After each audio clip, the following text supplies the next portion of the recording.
네, 오늘 본문은 예수님께서 겟세마네 동산에서 체포되셔서 이제 신문을 받는 장면입니다.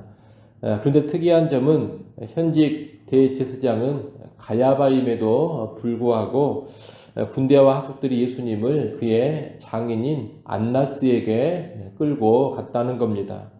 안나스는 이미 은퇴한 대제사장이었습니다. 하지만 여전히 유대 사회의 종교적, 정치적 실권을 장악하고 있었던 실력자였습니다. 그래서 안나스에게 먼저 끌고 간 겁니다. 이 신문의 현장 속에는 세 부류의 사람이 등장을 합니다. 이 세 부류의 사람을 하나씩 간단히 보도록 하겠습니다. 먼저 대제사장과 아랫사람들입니다. 이들은 어떤 사람들이냐? 그들의 탐욕, 그들의 기득권을 위해서 진리를 거부하고 제거하려고 하는 사람들입니다. 19절에 보면 대제사장 안나스가 예수님을 어떻게든 궁지에 빠뜨리기 위하여 신문을 시작합니다. 그는 제자들의 행방과 예수님의 가르침에 대해서 꼬치꼬치 캐묻는 신문을 합니다. 그런데 이 신문의 목적은 진실을 알고자 하는 것이 아닙니다. 진실을 알고자 하는 것이 목적이 아니고 어떻게든 예수님을 죄인으로 올가맬 수 있는 꼬투리를 찾는 것입니다. 원래 유대 법에 따르면 이렇게 신문을 할 때는 증인을 먼저 세워야 합니다. 하지만 안나스는 체포된 예수님께 직접 유도하는 질문을 던지면서 올무를 씌우려 하고 있습니다. 증인도 없이 그런 일을 하는 겁니다. 심지어 22절에 보면 예수님의 대답이 마음에 들지 않는다고 곁에 서 있는 아랫사람이 손으로 예수님을 칩니다. 이런 행태는 명백한 불법이고 폭력입니다. 원래 유대 재판정에서 인정하지 않는 행위인데 그런 일들을 거침없이 하고 있는 겁니다. 여러분, 안나스와 그 수하의 사람들은 분명히 신문을 하고 재판을 할 수 있는 그런 권한을 가지고 있는 사람들이기는 합니다. 유대 사회에서 종교 지도자들로서 그렇게 할 수 있는 권세가 있는 겁니다. 그러나 문제는 뭐냐? 그 권세, 그 권한을 정의롭게 합법적으로 사용하고 있지 않다는 겁니다. 그들은 자기들의 기득권을 지키기 위해서 권한을 남용하고 있습니다. 필요하면 불법도 서슴지 않습니다. 바로 여기에 심각한 문제가 있는 겁니다. 자기들에게 이익이 된다면 진리도 부정하고 진리 자체이신 예수님마저 체포하고 때리고 죽이려 듭니다. 그래서 이들은 심각한 악인들인 겁니다. 우리가 살아가는 세상에는 언제나 이런 사람들이 있습니다. 교회 밖에도 이런 사람들이 있고 교회 안에도 이런 사람들이 있습니다. 더 심각한 문제는 오늘 우리 안에, 오늘 내 안에 이런 모습이 있다는 겁니다. 여러분, 단지 교회 밖에 있는 다른 사람, 교회 안에 있는 또 다른 사람만 바라보면서 저런 나쁜 모습이 있구나, 그런 생각을 하지 마십시오. 오늘 본문의 이 악한 모습은 오늘 내 안에도 얼마든지 있는 모습입니다. 우리는 이 세상이나 교회에서 가지고 있는 직분이나 권한을 얼마든지 오용할 수 있고 남용할 수 있습니다. 나의 이익을 위해서, 나의 기득권을 위해서, 나의 욕망을 위해서 그럴 수 있다는 겁니다. 내 이익을 위해서라면 진리인 하나님의 말씀을 거부해버리고 때로 명백한 하나님의 말씀도 나의 욕망을 위해서 왜곡해버릴 수 있습니다. 내 자존심과 내 욕심을 채우기 위해서라면 하나님을 빙자해서 그릇된 일을 할 수도 있고 내 뜻을 관철시키기 위해 사실 아무런 상관이 없는 하나님의 뜻을 끌어다가 쓸 수도 있습니다. 여러분, 이런 모습이 바로 진리이신 예수님을 체포하고 신문하고 있는 오늘 본문의 약한 자들과 다를 바가 없는 모습인 겁니다. 우리는 혹시라도 이런 악한 모습이 내 안에 있다면 즉각 인식하고 회개하고 돌이킬 줄 알아야 하겠습니다. 여러분 언제나 정직과 공의로 주어진 직분과 고난에 충실한 삶을 살아가시기 바랍니다. 나의 욕심, 나의 욕망이 아닌 진리 자체를 앞세우는 삶을 살아가시기 바랍니다. 욕망을 위해서 진리를 거부하고 왜곡하는 것이 아니라 진리 앞에서 내 욕망을 버리고 죽이는 그런 삶을 살아가시기를 바랍니다. 그것이 바로 예수를 믿고 따르는 그런 사람들의 합당한 삶입니다. 오늘 하루 정직과 공의에 충실한 삶을 살아가시고 무엇보다 진리를 거부하는 것이 아니라 진리에 이끌리는 삶 살아갈 수 있기를 간절히 바랍니다. 둘째로 예수 그리스도의 모습을 우리가 보게 됩니다. 오늘 본문에 보면 예수님은 권력자들의 위압적인 신문 앞에서도 아주 당당하십니다. 모욕적인 폭행을 당하시는 그런 상황 속에서도 조금도 위축되지 않습니다. 20절에서 예수님은 당당하게 말씀합니다. 내가 드러내놓고 세상에 말하였노라. 또 21절을 보십시오. 21절에서는 어찌하여 내게 묻느냐? 내가 무슨 말을 하였는지 들은 자들에게 물어보라. 이렇게 말씀합니다. 대제사장의 아랫사람이 예수님의 말씀을 건방지다 여기면서 폭력을 행사할 때도 예수님은 그의 잘못을 정면으로 지적하십니다. 내가 말을 잘못하였으면 그 잘못한 것을 증언하라. 바른 말을 하였으면 네가 어찌하여 나를 치느냐. 이렇게 꾸짖습니다. 여러분 이러한 예수님의 모습을 보면 너무나도 당당합니다. 그런데 이 당당함이 어디에서 나오고 있는 것이냐? 진리의 삶에서 나오는 겁니다. 여러분 예수님은 어둠 속에서 은밀하게 모의하시는 분이 아닙니다. 거짓된 음모를 홀에 꾸며가는 그런 분이 아니십니다.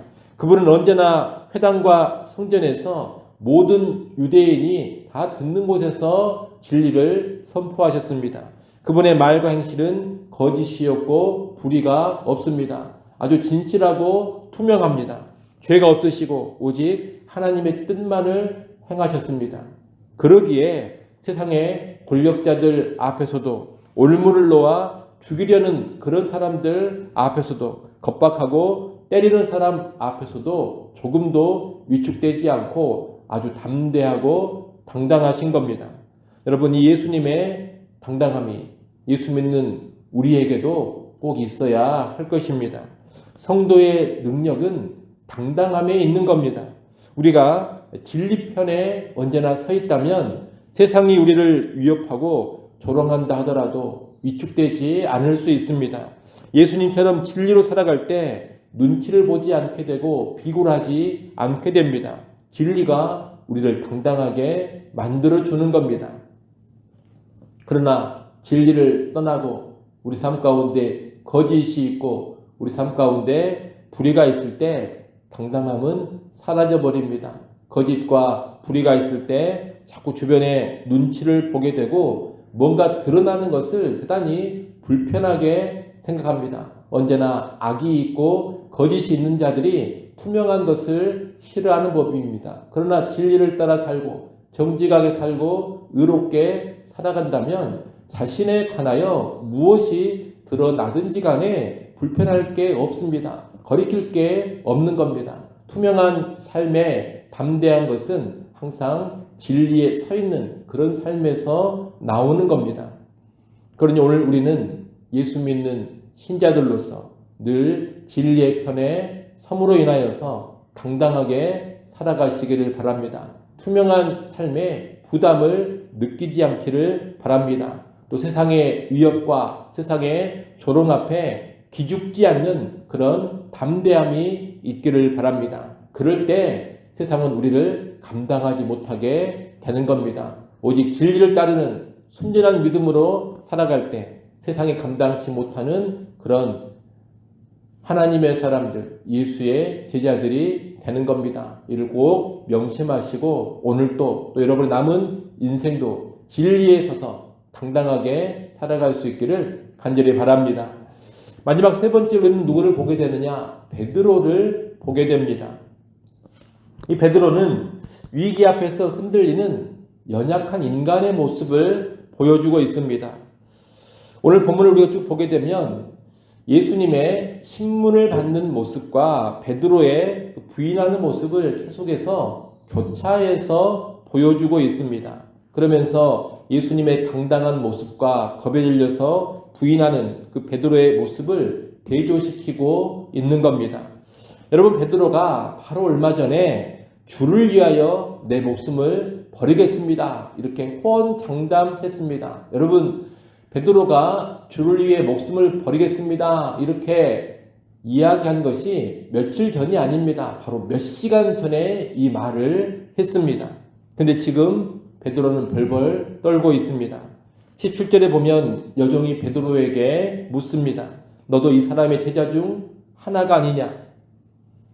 이에 베드로가 단호하게 대답합니다. 나는 아니라. 그 뒤에 25절과 26절에서도 베드로는 두 번이나 더 부인합니다. 특히 26절에서는 베드로가 칼로 귀를 잘랐던 대제사장의 종 말고의 친척이 그를 알아보았음에도 불구하고 베드로는 끝까지 주님을 모른다고 잡아뗍니다. 닭이 울기 전 3번 네가 나를 부인할 것이다, 예수님이 그렇게 예언을 하셨는데 이 예수님의 예언이 정말 그대로 이루어진 겁니다. 여러분, 이 베드로의 모습을 보면서 참 사람이 보잘것없다 이런 생각을 하실지 모르겠습니다만 이 베드로의 모습이 사실 우리의 모습, 나의 모습입니다. 우리는 교회 안에서는 안전한 곳에서는 뜨겁게 주님을 찬양하고 주님을 사랑한다고 고백합니다. 안전한 장소에서는 생명을 바쳐 충성하겠다고 결단도 합니다. 그러나 삶의 현장에서 실제 손해를 봐야 하는 상황이나 심각한 불이익이 주어지는 그런 순간에는 침묵을 해버리거나 주님을 모른 척 해버립니다. 위태로운 순간에는 베드로처럼 나는 예수를 모른다, 얼마든지 우리도 부인할 수가 있습니다. 다른 사람이 아닌 바로 내 자신이 그런 연약한 존재라는 것을 알아야 합니다. 나는 베드로처럼 절대로 부인하지 않을 것이다. 여러분, 그렇게 너무 호언장담하지 마십시오. 우리는 대단히 연약한 존재들입니다. 오늘 본문은 27절 맨 뒤에 곧 닭이 울더라, 이 구절, 이 쓸쓸한 여운을 남기면서 끝납니다. 이 닭 울음소리는 베드로에게는 절망의 소리와도 같은 겁니다. 하지만 동시에 다시 돌이키게 하시는 하나님의 은혜의 신호이기도 합니다. 요한복음에는 나오지 않습니다만 다른 복음서를 보면 이 베드로는 닭이 울 때 네가 닭 울기 전에 3번 나를 부인하리라 하신 예수님의 말씀을 떠올리게 됩니다. 닭 울음소리를 통해 예수님 말씀을 생각하게 되고 통곡을 하면서 울게 됩니다. 닭 울음소리를 통해 말씀 앞에 서게 되고 회개하게 된 겁니다. 여러분, 베드로는 분명 연약한 모습을 보여줬습니다. 그리고 이 모습이 사실 우리의 모습, 나의 모습이라고 말씀을 드렸습니다. 그런데 예수 그리스도께서 바로 이런 연약한 우리, 연약한 나를 위해 십자가를 지셨습니다. 우리가 완전한 사람들이라면, 우리가 아무런 흠이 없는 그런 사람들이라면 예수님이 십자가를 지실 이유가 없습니다. 우리는 베드로처럼 부족한 사람들이요, 허물 많은 사람들이요, 주를 부인하면서도 살아가는 그런 연약한 자들, 죄인들이기 때문에 예수 그리스도께서 십자가를 지신 겁니다. 우리가 진리의 말씀대로 살지 못하고 생명의 이유 앞에서 예수를 부인하고 하나님의 뜻을 저버리는 삶을 살고 있기 때문에 예수님께서 이런 우리를 위하여 십자가의 길로 가셨습니다. 우리는 연약하여 넘어지고 범죄하는데 예수님은 우리를 위하여 대신 십자가를 지셨습니다. 바로 이 예수님으로 인하여서 우리의 연약함, 우리의 허물, 우리의 죄 가운데서도 소망이 있는 겁니다. 여러분, 그리스도의 십자가로 인해서 우리는 다시 일어설 수가 있고 십자가의 공로를 의지해서 통해 자복하고 다시 회복될 수 있습니다. 연약한 우리의 모습만 보면 너무나 어둡고 절망적이지만 예수의 공로를 의지해서 항상 빛을 보게 되는 겁니다. 그런 여러분, 실패할 때, 범죄하여 무너질 때 이런 나를 대신하여 십자가를 지신 예수 그리스도를 꼭 바라보시기를 바랍니다. 나는 진리를 따라 살지 못하지만 예수님이 진리로 살아주셨습니다. 나는 비굴하고 수치스럽게 살지만 예수님이 그런 나를 위해 당당하게 살아주셨습니다. 나는 예수를 부인하지만 예수님은 나를 자기 소유로 품으시고 절대로 나를 모른다 하지 않으시고 영원토록 나를 당신의 소유로 인정하시고 보석처럼 존귀하게 여겨주십니다. 나의 구원을 확실하게 보전해 주십니다. 그 예수님 앞에서 자복하고 회개할 때 우리에게는 언제나 소망이 있는 겁니다. 그리고 그 예수님으로 인하여서 우리가 우리의 연약함을 점점 더 벗어버리게 되고 예수님처럼 진리의 사람으로 당당하게 변화되어 가는 겁니다. 아무쪼록 죄인된 우리를 대신해서 십자가의 길로 가신 예수님을 바라보시고 그 예수님의 공로를 의지해서 죄와 실패 가운데서도 소망을 품고 다시 일어서기를 바랍니다. 그리고 더 나아가서 그 예수의 은혜를 힘입어서 이제 우리도 예수님처럼 언제나 진리편에 서서 당당하게 살기를 바랍니다. 예수의 도우심을 힘입어서 이제 예수를 부인하는 것이 아니라 나를 부인하면서 나의 십자가를 지고 주님을 따를 수 있기를 간절히 바랍니다. 기도합니다. 하나님 아버지, 오늘 베드로의 연약하고 실패하는 모습 속에서 우리의 연약함을 보게 됩니다. 더불어 우리가 연약하기 때문에 우리를 위해 십자가를 져주신 예수님을 바라봅니다. 허물 많고 죄 많은 우리가 늘 십자가 예수님을 바라보게 하시고 예수님의 공로를 의지하게 하여 주옵소서. 더 나아가 예수님의 은혜, 예수님의 도우심을 힘입어서 어떤 순간에도 진리의 편에 서서 당당하게 하여 주옵소서. 환경과 두려움 때문에 주님을 부인하지 않게 하시고 오히려 나를 부인하고 나의 십자가를 지게 하여 주옵소서. 예수님의 이름으로 기도드리옵나이다. 아멘.